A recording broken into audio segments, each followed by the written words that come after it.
আসসালামু আলাইকুম, সকলকে স্বাগত জানাচ্ছি। আমরা আজকে আপনাদের দেখাবো সাতক্ষীরার একেবারে দক্ষিণের ছোট্ট একটি দ্বীপ ইউনিয়ন। এটি হচ্ছে শ্যামনগরের গাবুরা দ্বীপ। প্রাকৃতিক দুর্যোগে ক্ষতিগ্রস্ত এই অঞ্চলটি অনেকের কাছেই পরিচিত। তারপরেও একটু নতুন তথ্য আপনাদের দেওয়ার জন্য আজকের এই ভিডিওটি। এখানে মূলত নতুন করে একটি বেড়িবাঁধ নির্মাণ করা হচ্ছে, যেটি টেকসই বেড়িবাঁধ, যেটি দীর্ঘদিনের দাবি ছিল অঞ্চলের মানুষের। সেটি দেখতে গিয়েছিলাম। কাজ চলমান রয়েছে, 1 বছরেরও বেশি সময় ধরে এখানে কাজ চলছে। এটি সময় লাগবে আরও হয়তো 1 থেকে 2 বছর সময় লাগবে বাঁধটি পুরোপুরি কমপ্লিট হতে। পুরো গাবুরা ইউনিয়নের চারপাশ দিয়ে কিন্তু এই বাঁধটি নির্মাণ করা হচ্ছে।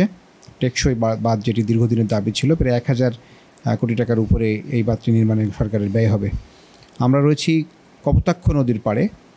একেবারে ওপাশে হচ্ছে বেতকাশি কয়রা উপজেলার, আর এই পাশে হচ্ছে গাবুরা।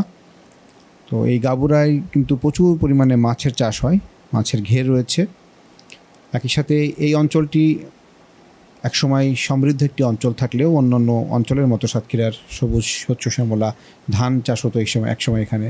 তো ঘূর্ণিঝড় আয়লা 2009 সালে যখন এই অঞ্চলে আঘাত হানে, তারপরে মূলত এই যে দ্বীপ ইউনিয়নটি কিন্তু ছিন্নভিন্ন হয়ে যায়। এখানে টানা প্রায় 6 মাসেরও বেশি সময় ধরে কিন্তু লবণ পানি, জোয়ার ভাটা কিন্তু ওঠানামা করে, যার ফলে এই অঞ্চলটি লবণাক্ত হয়ে উঠেছে পুরোটাই। পুরো এলাকাতে এখন কোথাও ফসল চাষ হয় না, পুরোটাই এখন মাছের চাষ, মাছের ঘের। কোথাও কোথাও অভিযোজনের মাধ্যমে কিন্তু পরিবর্তন এসেছে। বৃষ্টির সময়, বর্ষার সময় লবণাক্ত সহনশীল কিছু জাতের ধান কিছু কিছু এলাকায় চাষ হচ্ছে, কিছু কিছু এলাকায় নতুন করে সবুজায়ন করার চেষ্টা করা হচ্ছে। তবে এখনও বিধ্বস্ত এই দ্বীপ ইউনিয়নটি। মূলত প্রতি বছরই কিন্তু এই অঞ্চলের যে বেড়িবাঁধটি রয়েছে, বেড়িবাঁধ ভেঙে এই গ্রাম, এই যে এখানকার যে গ্রামগুলো, সেগুলো প্লাবিত হয়।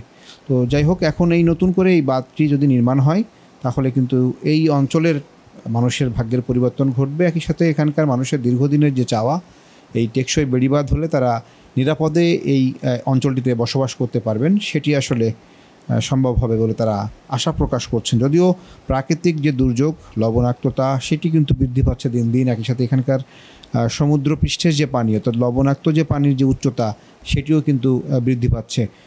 এখানকার যে নদীগুলো রয়েছে, কপোতাক্ষ, খোলপিটুয়া, এই যে 2টি নদীর মাঝ বরাবর আসলে এই জায়গাটি।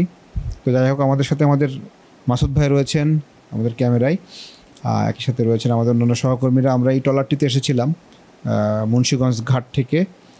তো এই ট্রলারে আমরা 1-2 দিন থাকবো। ট্রলারটিতে আমরা আসলে ভ্রমণ করছি।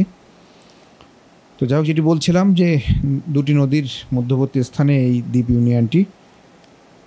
এটি সাতক্ষীরার অন্যতম একটি সমৃদ্ধ অঞ্চল, যেখানে প্রচুর পরিমাণে চিংড়ি মাছের চাষ হয়, লবণাক্ত মাছের চাষ হয়। এই জয়নাল ভাই হচ্ছে আমাদের এই ট্রলারের মাঝি। তার ট্রলারে আমরা এসেছি।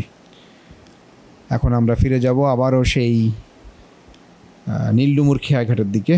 ওখানে আমরা অবস্থান করব আজকে রাতে। পরবর্তীতে আবার নতুন কোনো স্থানে, নতুন কোনো জায়গায় যাওয়ার চেষ্টা থাকবে। তো যেতে যেতে দেখলাম যে কাঠ বোঝায় একটি নৌকা যাচ্ছে, এটিতে ট্রলার। এটিতে প্রচুর পরিমাণ জ্বালানি কাঠ নিয়ে যাওয়া হচ্ছে। আসলে এখানে জ্বালানি কাঠের সংকট রয়েছে। বিভিন্ন অঞ্চল থেকে জ্বালানি কাঠ ট্রলারে বা এই কার্গো জাতীয় যে বড় ধরনের যে নৌযানগুলো রয়েছে, এটাতে এনে ওজন করে কিন্তু এখানে বিক্রি করা হয়। তো উপকূলের জীবন, উপকূলের মানুষের জীবন আসলেই বড় কঠিন।